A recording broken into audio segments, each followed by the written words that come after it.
Shalom jemaat Tuhan, GSJ Elroy yang dikasihi oleh Tuhan kita. Hari baik, hari di mana Tuhan menyatakan kemurahannya setiap saat dalam kehidupan kita. Dan saat ini kita mau mempersembahkan ibadah yang terbaik di hadapan Tuhan. Di rumah kita masing-masing, kita tetap mau memuji Tuhan, mengagungkan Tuhan, bersekutu dengan segenap hati kita. Mari kita bersama-sama mengundang hadirat Tuhan, menjamah kita dari rumah ke rumah, menguatkan kita masing-masing, memberikan pengharapan bagi kita. Haleluya, terima kasih Bapa di surga. Terima kasih kebaikan Tuhan hari ini, kemarin, bahkan besok. Kami percaya kebaikan Tuhan selalu mengikuti langkah demi langkah hidup kami. Engkaulah Raja di atas hidup kami. Engkau yang bertahta dalam kehidupan kami. Kami mengagungkan Engkau, mengakui kedaulatan-Mu. Kami serahkan tubuh kami ini sebagai bait yang kudus yang berkenan di hadapan-Mu. Sebagai ucapan syukur kami atas kebaikan Tuhan dalam hidup kami. Hari-hari yang mungkin berat bagi kami tetap bisa lalui di dalam kekuatan-Mu. Engkaulah tempat kami bersembunyi. Engkaulah tebusan hidup kami. Engkaulah mata air di saat hidup kami mengalami kekeringan. Engkau Yesus Kristus, Yesus Tuhan, Yesus Raja. Haleluya, haleluya. Oh.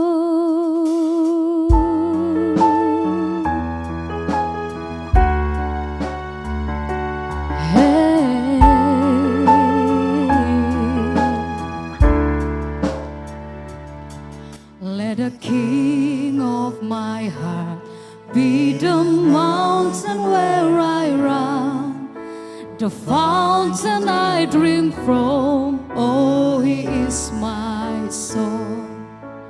Let the King of my heart be the shadow where I hide, the ransom for my life.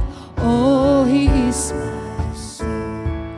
You are good, good, oh, You are good, good, oh, You are good, good, oh, You are good, good, oh, let the King be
Engkau baik, Engkau baik, Engkau baik. Untuk selama-lamanya. Amin. Engkau baik. Haleluya. Haleluya. Haleluya. Yes, Lord. Berbahagialah mereka yang menabur dengan air mata, mencucurkan air mata. Karena sesungguhnya ketika Tuhan memulihkan keadaanmu, engkau akan menuai dengan sorak-sorai. Yes. Haleluya, haleluya. Amin. Haleluya.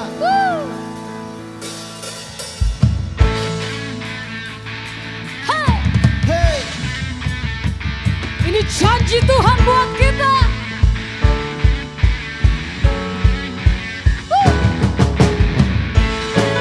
Firman Tuhan untuk orang yang setia.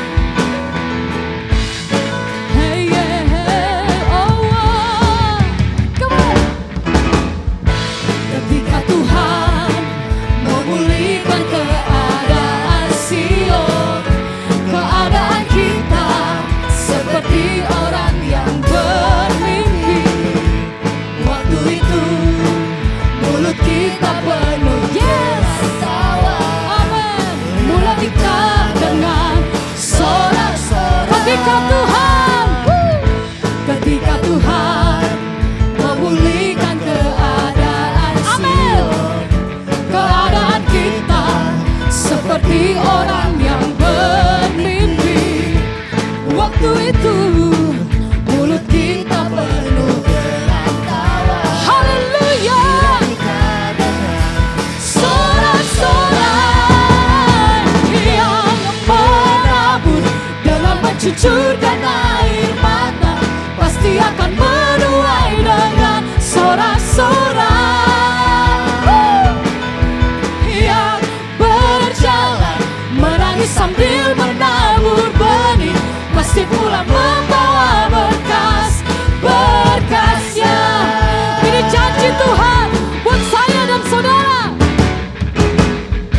Ketika Tuhan memulihkan keadaan Sion, keadaan kita seperti orang yang bermimpi. Waktu itu mulut kita penuh dengan Tuhan, lidah kita dengan sorak-sorai yang menabur dengan mencucurkan air mata pasti akan menuai dengan sorak-sorai. Sorak-sorai yang berjalan menangis sambil menabur benih pasti pula membawa berkas. Mari berdiri di tempatmu, katakan yang menabur dengan mencucurkan air mata pasti akan menuai dengan sorak-sorai. Yang berjalan menangis sambil menabur benih pasti pula membawa berkasnya.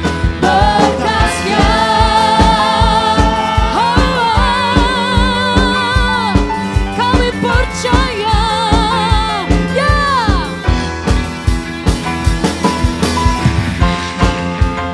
Katakan yang menabur dengan mencucurkan air mata Pasti akan menuai dengan sorak-sorai. Yang berjalan menangis sambil menabur benih pasti pula membawa berkasnya. Bangkitkan imanmu. Yang menabur dengan mencucurkan air mata pasti akan menuai, pasti dengan iman. Yang berjalan menangis sambil menabur benih pasti pula membawa berkasnya. Pasti pula membawa berkasnya. Pasti pula membawa berkasnya.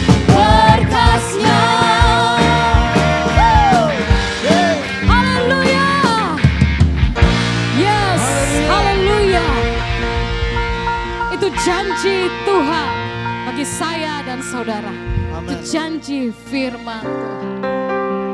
Saudara, Tuhan itu adalah kekuatan, terang bagi kita saat-saat lembah kekelaman.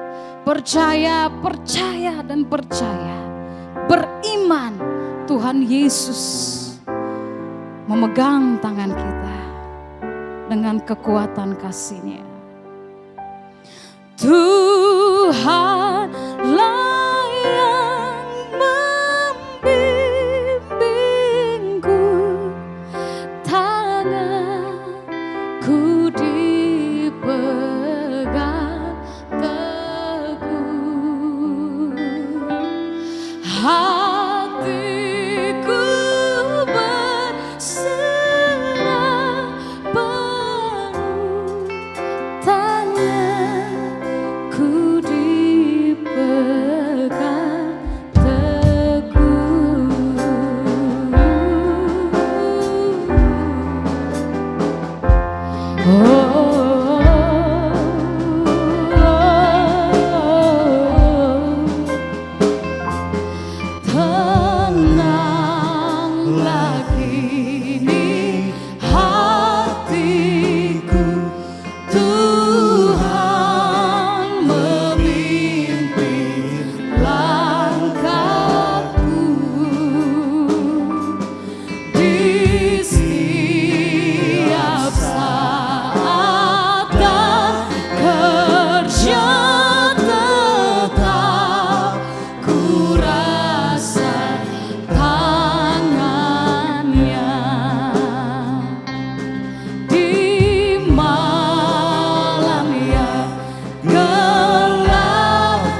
akan kami dengarkan akan membuktikan kepada kami bahwa Tuhanlah yang memegang teguh kehidupan kami. Kuatkanlah kami, tegurlah kami, bimbinglah kami dalam sabda-Mu yang hidup.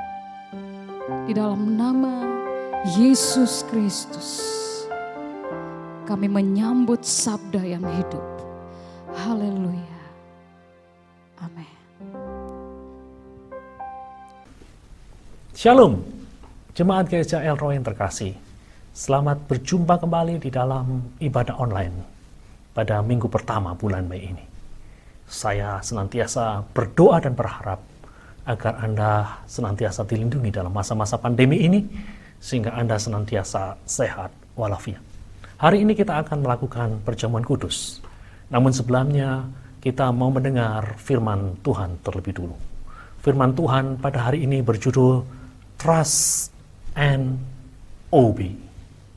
Kalau diterjemahkan di dalam bahasa Indonesia, artinya percaya dan taat. Saya ingin mengajak Anda untuk membuka satu bagian di dalam Perjanjian Baru. Tepatnya di dalam Ibrani pasal yang ke-11, ayat yang ke-17 sampai dengan ayat yang ke-19. Ibrani pasal yang ke-11, ayat 17 sampai dengan ayat yang ke-19. Saya akan membacakannya untuk Anda. Karena iman, maka Abraham tatkala ia dicobai mempersembahkan Ishak. Ia yang telah menerima janji itu rela mempersembahkan anaknya yang tunggal. Walaupun kepadanya telah dikatakan keturunan yang berasal dari Ishaklah yang akan disebut keturunanmu. Karena ia berpikir bahwa Allah berkuasa membangkitkan orang-orang sekalipun dari antara orang mati. Dan dari sana ia seakan-akan telah menerimanya kembali. Bapak, Ibu, serta saudara-saudara sekalian, apa yang tertulis dalam Ibrani pasal 11, ayat 17 dan ayat yang ke-19 adalah sebuah ringkasan yang cukup padat dan berisi mengenai peristiwa yang pernah terjadi di dalam kehidupan Abraham, seseorang yang sangat dihormati oleh 3 agama besar yang ada di dunia ini: agama Yahudi, agama Kristen Katolik, serta agama Islam. Cerita lengkap dari apa yang diringkaskan di dalam Ibrani pasal yang ke-11 ayat 17 sampai ayat yang ke-19 dijumpai di dalam Kejadian pasal 22 ayat yang pertama sampai ayat yang ke-19. Saya mendorong Anda untuk membaca bagian tersebut di rumah Anda masing-masing.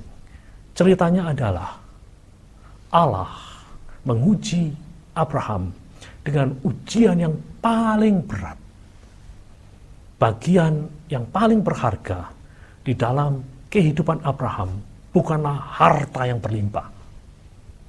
Bagian yang paling berharga di dalam kehidupan Abraham adalah putranya, Ishak, anak perjanjian, anak yang dilahirkan secara ajaib, mujizat, anak yang dilahirkan ketika Sarah sudah berusia 90 tahun. Dan kini Tuhan menguji Abraham dengan apa yang disebut dengan ultimate test, ujian yang terberat.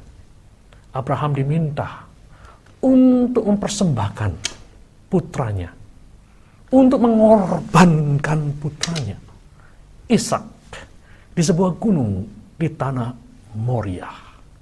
Dan Kejadian pasal 22 ayat 1 sampai 19 memberikan detail dari perjalanan dan apa yang terjadi di gunung itu.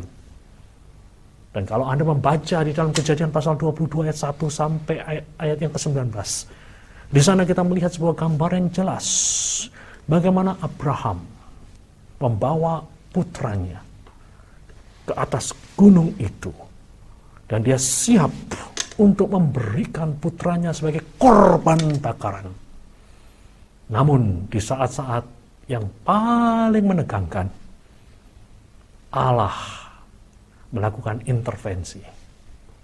Abraham dilarang untuk mengorbankan Ishak, sang putra perjanjian. Sebagai gantinya, Allah menyediakan kambing jantan sebagai korban bakaran. Cerita ini berakhir dengan happy ending. Dan Abraham menamai tempat itu sebagai tempat di mana Allah menyediakan Yehovah Jireh. Nah, saudara-saudara sekalian, pelajaran apa yang bisa kita tarik dalam kisah yang sungguh menarik ini? Pelajaran yang pertama yang bisa kita tarik dari bagian ini adalah ketaatan kita kepada kehendak Allah adalah sebuah ujian. Apakah kita mempunyai iman yang sejati atau bukan? Itu pelajaran pertama yang bisa kita petik dari bagian ini. Ketaatan kita kepada kehendak Allah adalah sebuah ujian. Apakah kita mempunyai iman yang sejati atau bukan? Apakah iman kita bukan hanya sebatas kulit saja? Ataukah iman kita benar-benar iman yang sejati, otentik? Dan Tuhan melakukan hal tersebut untuk Abraham. Di dalam Ibrani pasal 11 ayat yang ke-17 dikatakan, ia dicobai. Terjemahan yang lain mengatakan, ia diuji. Di dalam Kejadian pasal 22 ayat 1 tertulis kata-kata seperti ini, Allah mencoba Abraham. Dalam bahasa Ibrani, kata yang dipakai di sana adalah nasa. Nasa artinya menguji sesuatu untuk membuktikan apakah sesuatu itu asli atau tidak. Mungkin sebagai sebuah ilustrasi, saya menggambarkan nasa ini di dalam proses pengujian sebuah berlian. Untuk mengetahui apakah sebuah berlian itu asli atau palsu, seseorang biasanya akan memanaskan berlian tersebut di dalam panas api yang bersuhu tinggi sekali. Sesudah itu, berlian yang sangat panas itu akan dicelupkan ke dalam air yang sangat dingin.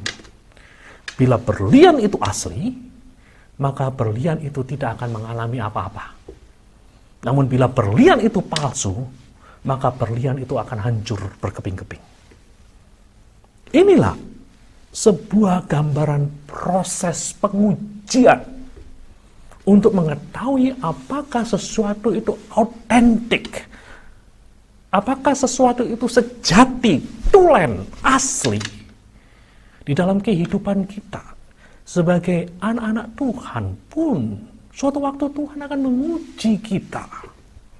menguji kita untuk melihat apakah iman kita itu benar-benar otentik.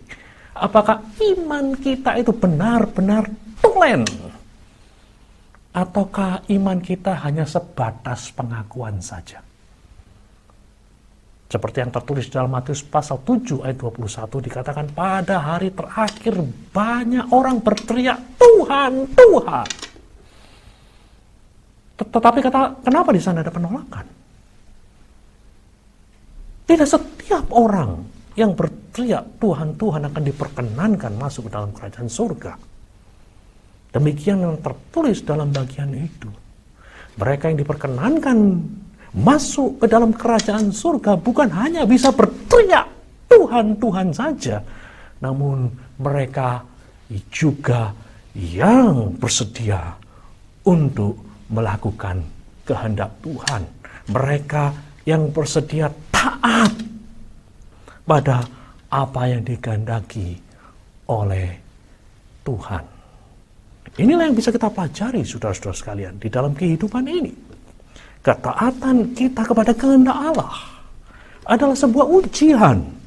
Apakah kita mempunyai iman yang sejati atau bukan? Dan ujian itu bentuknya macam-macam. Dan kita melihat di dalam kehidupan Abraham, ujian tersebut adalah sangat-sangat berat sekali.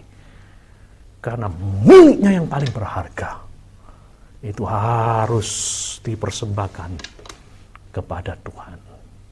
Dan di dalam kehidupan kita sebagai orang-orang percaya, bisa jadi kita juga akan mengalami pengalaman-pengalaman ujian yang bukan ringan, namun sangat-sangat berat.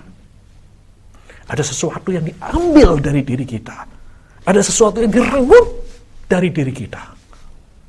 Pertanyaannya adalah, apakah kita bersedia untuk tetap taat seperti Abraham ketika kita diuji oleh Tuhan? Pelajaran yang kedua, ketaatan kita kepada Allah dibuktikan dengan menuruti dan melakukan semua yang diminta oleh Allah tanpa perlu melakukan penundaan. Kalau kita membaca di dalam Kejadian pasal 22 ayat 1 dan 2, di sana tertulis seperti ini: setelah semuanya itu Allah mencoba Abraham. Ia berfirman kepada Abraham, lalu sahutnya, "Ya Tuhan, firman-Nya, ambillah anakmu yang tunggal itu yang engkau kasihi, yakni Ishak. Pergilah ke tanah Moria dan persembahkanlah dia di sana sebagai korban bakaran pada salah satu gunung yang akan kukatakan kepadamu." Wah, saudara-saudara sekalian, di sini permintaan Allah adalah permintaan yang sebenarnya agak gampang untuk dijalani, tak gampang untuk dilakukan. Allah meminta Ishak, dan itu sesuatu yang berat sekali bagi Abraham. Lebih mudah bagi Abraham untuk menyerahkan nyawanya sendiri ketimbang harus mengorbankan sang putra terkasih Ishak. Namun toh Abraham melakukan apa yang diminta oleh Tuhan. Inilah ketaatan yang sejati. Ketaatan yang sejati berarti mengatakan ya pada semua kehendak Allah. Sebagai manusia, kerap kali kita itu pilih-pilih. Kita mau mentaati apa yang Allah minta kalau itu membuat kita nyaman. Kalau itu tidak mengganggu kenyamanan kita, kita mungkin bersedia untuk melakukannya. Kalau itu tidak menyakiti kita, kalau itu tidak membuat kita bersedih, kalau itu tidak membuat kita rugi, kita dengan gampang mengatakan yes, ya pada kehendak Allah. Namun apa yang terjadi ketika Allah menuntut kita untuk melakukan sesuatu yang membuat kita rugi, yang membuat kita terluka, yang membuat kita sedih? Apakah kita bersedia melakukannya? Abraham rela melakukannya. Abraham tidak pilih-pilih. Apapun yang dikehendaki Allah, dia mencoba untuk menaatinya. Ada suatu pepatah di dalam bahasa Inggris yang berkata seperti ini: selected obedience is not obedience at all. It is merely convenience. Kalau saya terjemahkan, ketaatan yang dipilih-pilih bukanlah ketaatan sama sekali. Itu namanya mau cari enak sendiri. Saudara-saudara sekalian, ini hal penting yang kita pelajari mengenai ketaatan yang sejati. Ketaatan yang sejati berarti berkata ya pada semua yang dikehendaki oleh Allah. Dan bukan itu saja. Ketaatan yang sejati juga menuntut kita melakukannya tanpa perlu menunda-nunda. Kita membaca di dalam Kejadian pasal 22 ayat yang ketiga. Di sana dikatakan, keesokan harinya, pagi-pagi bangunlah Abraham. Ia memasang pelana keledainya dan memanggil 2 orang bujangnya beserta Ishak anaknya. Ia membelah juga kayu untuk korban bakaran itu, lalu berangkatlah ia dan pergi ke tempat yang dikatakan Allah kepadanya. Perhatikan baik-baik. Malam itu Allah berbicara kepada Abraham. Berikan Ishak, persembahkan Ishak sebagai korban bakaran. Dan yang luar biasa adalah keesokan harinya Abraham tidak mau menunda terlalu lama. Abraham tidak melakukan penundaan sampai setahun, 2 tahun, 10 tahun. Tidak. Bahkan seminggu pun tidak. Alkitab mengatakan keesokan harinya. Suatu hal yang luar biasa, bukan? Ada suatu pepatah di dalam bahasa Inggris yang mengatakan instant obedience is the true obedience. But delayed obedience is not obedience at all. Ketaatan yang tidak ditunda-tunda adalah ketaatan yang sejati. Namun ketaatan yang ditunda-tunda bukanlah ketaatan sama sekali. Mari kita belajar dari Bapak Abraham. Dia tidak melakukan penundaan. Malam itu dia mendapat instruksi. Keesokan harinya dia melakukannya. Suatu gambaran yang luar biasa. Bagaimana dengan kita? Apakah hari ini Tuhan meminta kita untuk melakukan sesuatu? Pertanyaannya adalah, apakah kita dengan segera melakukannya? Atau kita masih tawar-menawar? Padahal sudah ada keyakinan yang begitu kuat. Firman Allah berbicara kuat kepada dirimu. Roh Tuhan yang bekerja di dalam nuranimu berbicara dengan kuat. Engkau harus melakukan ini. Namun engkau masih mengulur-ulur waktu.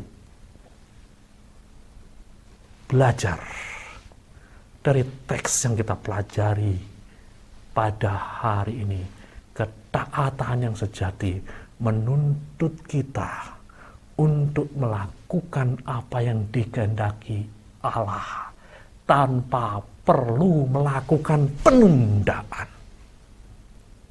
Mari kita lihat hal yang ketiga yang bisa kita pelajari dari teks yang kita baca pada hari ini. Ketaatan kepada Allah memang sering dihalangi dengan tebing-tebing penggoncang iman. Nah, saudara-saudara sekalian, coba kita bayangkan kita berada dalam posisi Abraham. Saudara-saudara sekalian, mengorbankan Ishak sebagai korban bakaran bukanlah hal yang mudah. Saya yakin selama 3 hari perjalanan dari tempat di mana tinggal sampai ke tanah Moria itu ada pergumulan yang hebat di dalam diri Abraham. Ada suara-suara yang membisikkan sesuatu di dalam nuraninya. Yang seolah-olah berkata, mana Allah yang setia, yang kau sembah dan kau muliakan? Kalau dia begitu setia, kenapa dia yang sudah memberikan janji itu dan sekaligus menggenapi janji tersebut, dia menjanjikan putra, dan putra itu telah datang. Kenapa kini putra yang sudah ada, telah datang itu harus diambilnya kembali? Di sini kita melihat Allah tidak lagi terlihat sebagai Allah yang setia pada janjinya. Tetapi Allah yang kelihatannya sedang mengingkari janji-janjinya sendiri. Abraham berhadapan dengan dalam tanda kutip tebing-tebing pengguncang iman. Ada suara-suara yang bisa jadi bergema di dalam hatinya. Mana Allah yang penuh kasih itu? Yang kau lihat, tampaknya Allah yang begitu cemburu. Sehingga dia memerintahkan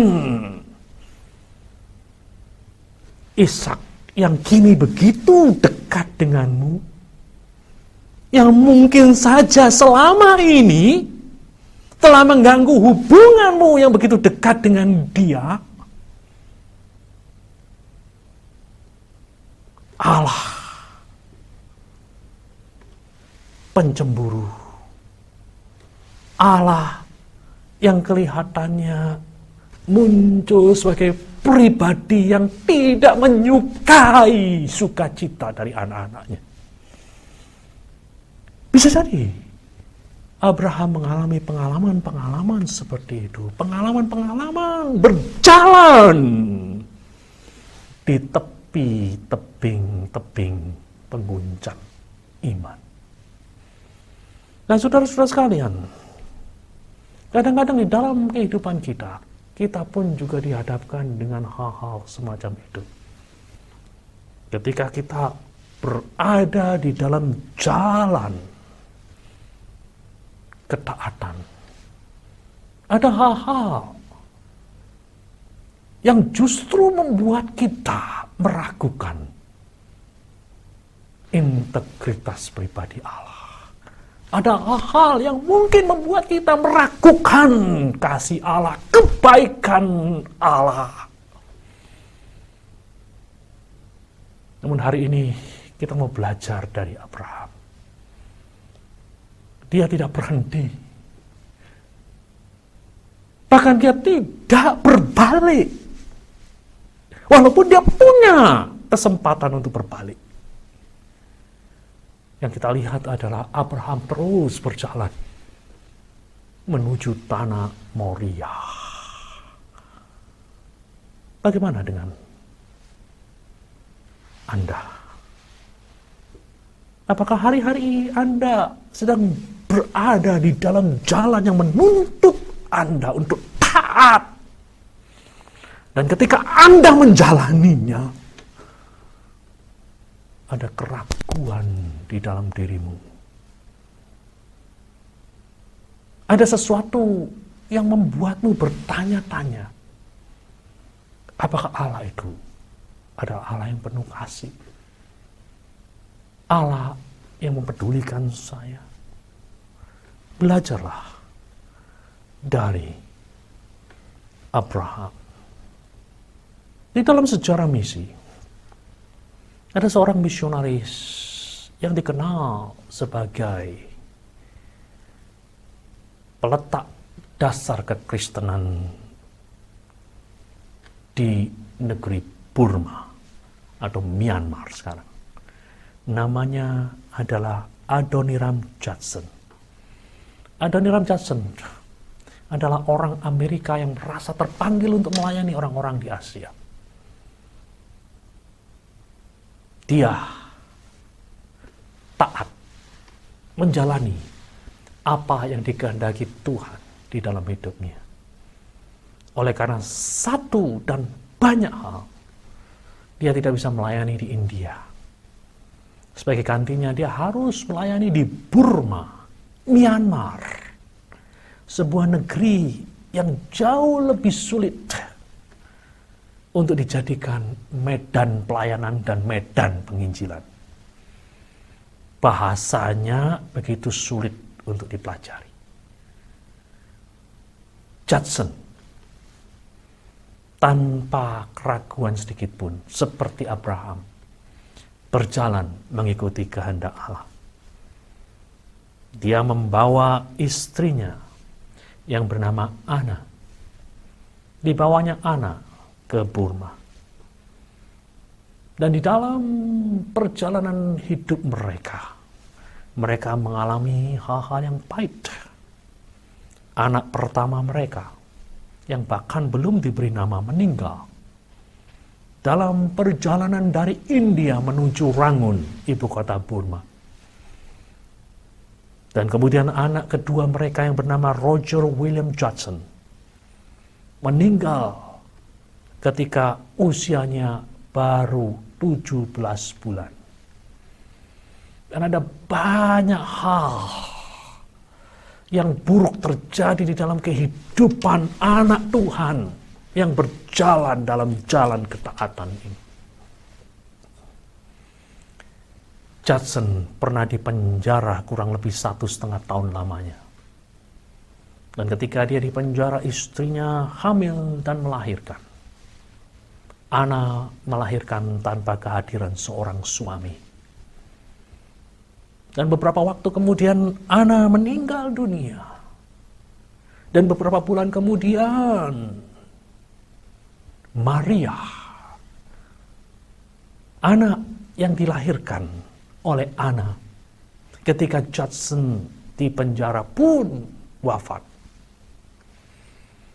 Tinggallah Judson sebatang kara, seorang diri, dan itu sempat membuatnya terpukul dan mengalami depresi yang luar biasa. Dia berjalan di dalam jalan ketaatan. Dia taat, mentaati apa yang Tuhan mau di dalam hidupnya. Namun yang terjadi adalah sesuatu yang luar biasa besar. Dia berjalan di dalam tebing-tebing penggoncang iman. Sampai-sampai dia pernah menulis kata-kata seperti ini. God is to me the great unknown. I believe in Him, but I find Him not. Allah bagi saya adalah suatu misteri besar. Aku percaya kepadanya, namun aku tidak menjumpainya. Kalimat ini ditulis pada saat dia mengalami saat-saat yang berat di dalam hidupnya. Ketika semua orang yang disayanginya harus mendahului dia masuk di dalam kekekalan. Judson berjalan di tepi tebing pengguncang iman. Ketika Anda dihadapkan hal semacam ini, dapatkah Anda bertahan? Saya berdoa Anda bisa kuat bertahan seperti Abraham. Judson pada akhirnya pun bertahan dan menjadi alat kemuliaan Tuhan yang luar biasa di Burma. Di dalam salah satu tulisannya, dia menulis kata-kata semacam ini. Jika saya tidak benar-benar merasa yakin bahwa setiap ujian tambahan itu diatur oleh kasih dan kemurahan yang tak terbatas, tentunya saya tidak bisa tahan menghadapi penderitaan demi penderitaan yang kutanggung hingga hari ini. Ketika berjalan di tepi tebing penggoncang iman, Judson terus-menerus menyuarakan kata-kata iman ini. Ada kasih Allah yang tidak terbatas. Ada kemurahan Allah yang tidak terbatas. Yang sedang menyertai dia dalam masa pengujian ini. Dan itulah yang membuat Judson kuat. Dan hal yang sama, keyakinan semacam inilah yang memampukan Abraham untuk melewatinya. Abraham yakin akan kasih Allah. Abraham yakin akan kuasa Allah. Bahkan penulis surat Ibrani mengatakan, bahkan seandainya dia membunuh putranya, Abraham yakin bahwa Allah sanggup untuk membangkitkan Ishak. Yang terakhir, ketaatan yang disertai dengan kepercayaan akan integritas pribadi Allah pasti akan membawa akhir yang menyenangkan. Ketaatan yang disertai dengan kepercayaan akan integritas pribadi Allah pasti akan membawa akhir yang menyenangkan. Kita melihat di dalam Kejadian pasal 22 ayat 1-19 bagaimana Tuhan pada akhirnya menyediakan kambing jantan sebagai pengganti Ishak. Hal yang sama akan dialami oleh setiap anak Tuhan.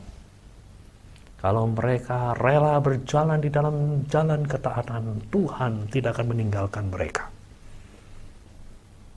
Tuhan tidak akan mungkin mengingkari janjinya. Integritas Tuhan layak untuk dijadikan jaminan. Dia Allah yang sempurna dalam kasih-Nya. Dia Allah yang sempurna dalam kuasa-Nya. Ketika Dia membawa seseorang di dalam jalan ketaatan yang sulit, Dia tidak akan membawa jalan itu kepada jalan buntu. Di sana ada jalan tembus yang disediakan bagi anak-anaknya. Hal ini bisa kita lihat di dalam kehidupan Judson yang tadi saya singgung. Pada akhirnya kita melihat pelayanan-pelayanan yang begitu sulit. Pelayanan yang penuh dengan darah dan air mata itu berakhir dengan happy ending. Karena pada waktu Judson meninggal dunia sudah ada 100 gereja berdiri di Myanmar. Ada sekitar 3.800 petobat yang dilayani setiap minggunya. Dan hari ini, kurang lebih 200 tahun sesudah pelayanan Judson, ada sekitar 2 juta orang Kristen di Burma. Sesuatu yang indah, bukan? Saya percaya, jikalau Judson ditanya, jikalau waktu boleh berputar lagi, apakah engkau akan melakukan hal yang sama? Saya percaya Judson akan mengatakan yes. Saya akan melakukan hal yang sama karena jalan ketaatan tidak akan berakhir dengan jalan buntu. Bagaimana dengan Anda? Apakah ada di antara Anda yang hari ini sedang dihadapkan pada sebuah pilihan? Allah menghendaki Anda untuk melakukan sesuatu. Dan itu menimbulkan perang di dalam batinmu. Aku berdoa agar engkau boleh mengikuti teladan Abraham. Dan kalau engkau mengikuti jalan yang telah ditempuh oleh Abraham, maka engkau pun akan mengalami berkat-berkat yang luar biasa dari Allah di dalam hidupmu. Tuhan Yesus memberkati kita semua. Amin. Mari kita berdoa. Bapa di surga, kami mengucap syukur pada hari ini kami boleh belajar mengenai ketaatan. Hamba-Mu berdoa untuk umat-Mu yang hari ini berada di persimpangan jalan kehidupan, harus memilih di antara taat kepada Allah atau tidak.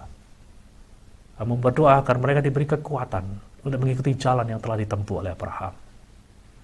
Beri kekuatan pada mereka, beri kemampuan kepada mereka melalui Roh Kudus-Mu sehingga mereka bersedia menjadi orang-orang yang taat dan sekaligus mempercayai Engkau sebagai Allah yang layak dipercayai.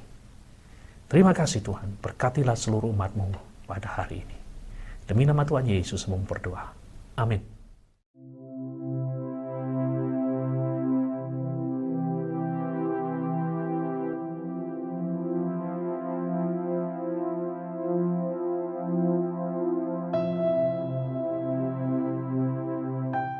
Bapak, Ibu, serta saudara-saudara sekalian, kini tibalah saatnya bagi kita untuk ambil bagian di dalam perjamuan kudus.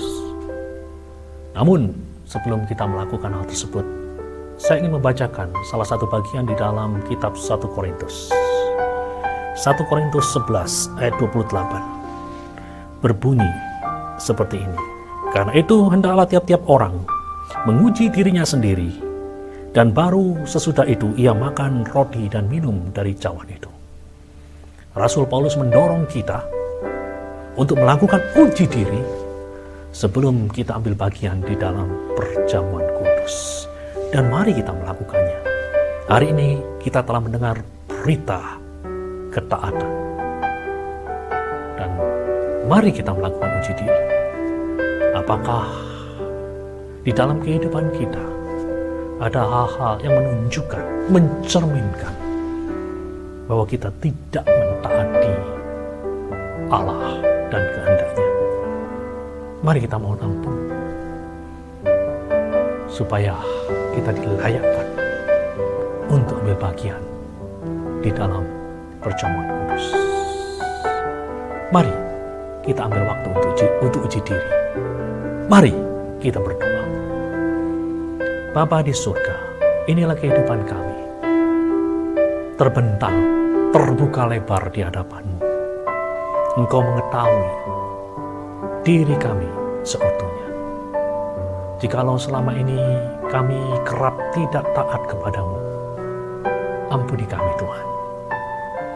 Dan biarlah darah dari Putra-Mu yang tunggal, Tuhan Yesus, akan menguduskan, menyucikan kami, sehingga kami boleh layak untuk ambil bagian di dalam perjamuan kudus pada hari ini.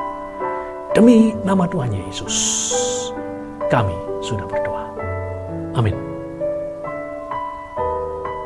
Kini saya memberi kesempatan kepada salah satu dari anggota keluarga yang telah ditunjuk untuk membagikan elemen-elemen perjamuan kudus.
Jikalau semuanya sudah siap, kini angkatlah roti atau hosti dengan tangan kanan Anda dan dengarlah firman Tuhan.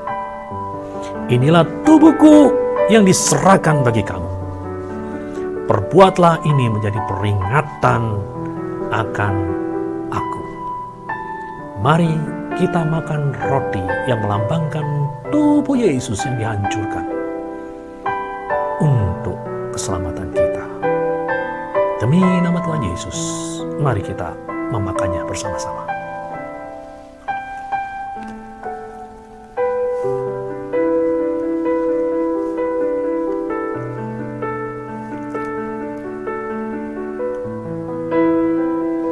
Kini ambillah cawan dan angkatlah dengan tangan kanan Anda.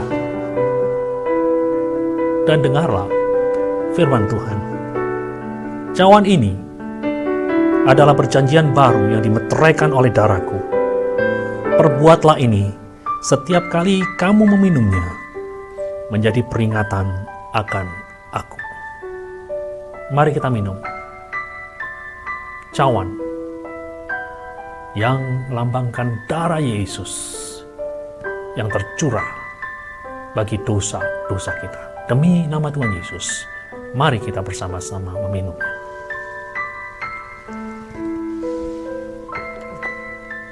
Mari kita ambil waktu untuk bersyukur dan sekaligus berdoa. Bapa di surga, kami mengucap syukur hari ini. Sekali lagi kami boleh bersama-sama ambil bagian di dalam perjamuan kudus. Terima kasih untuk karya pengorbananmu di atas Kalvari.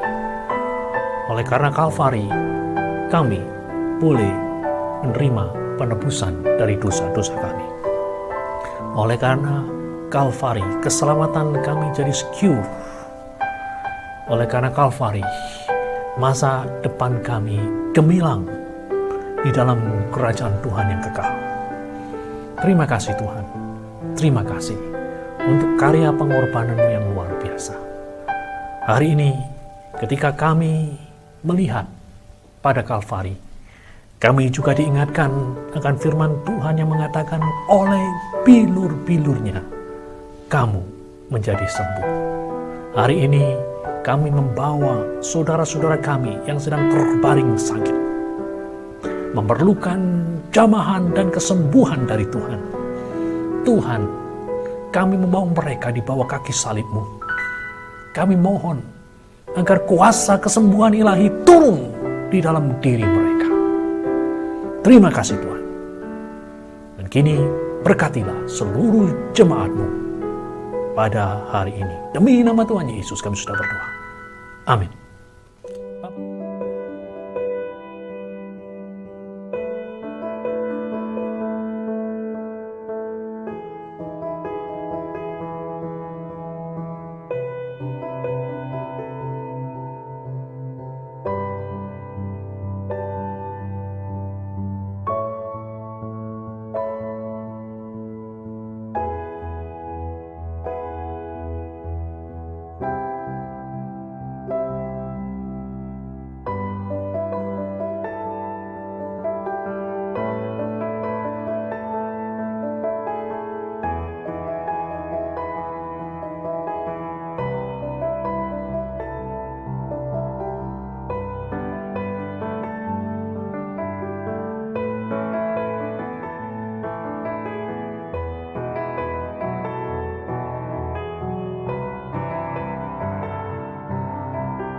Bapak, Ibu, serta saudara-saudara sekalian, sebelum kita menutup ibadah online pada hari ini dengan doa berkat, saya ingin mengucapkan sekali lagi terima kasih untuk dukungan dari saudara-saudara sekalian kepada saudara-saudara kita yang berada di Nusa Tenggara Timur. Kami sudah menyalurkan dana dari bantuan Anda sekitar 25 juta rupiah. Masih ada sedikit dana yang tersisa dan nanti akan disalurkan juga. Terima kasih.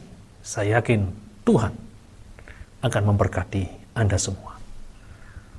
Dan pada hari ini saya juga ingin mengajak Anda untuk terus berdoa agar situasi kota Jakarta boleh menjadi semakin kondusif, supaya beberapa waktu lagi, tak lama lagi, kita bisa segera melakukan ibadah onsite.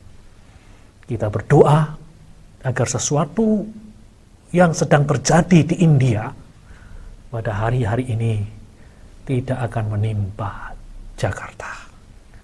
Dan jikalau hal itu bisa terjadi, kondisi kota Jakarta kondusif, kita akan segera membuka ibadah onsite. Kini, marilah kita tutup ibadah online kita dengan doa. Bapa di surga, kami mengucap syukur dan berterima kasih.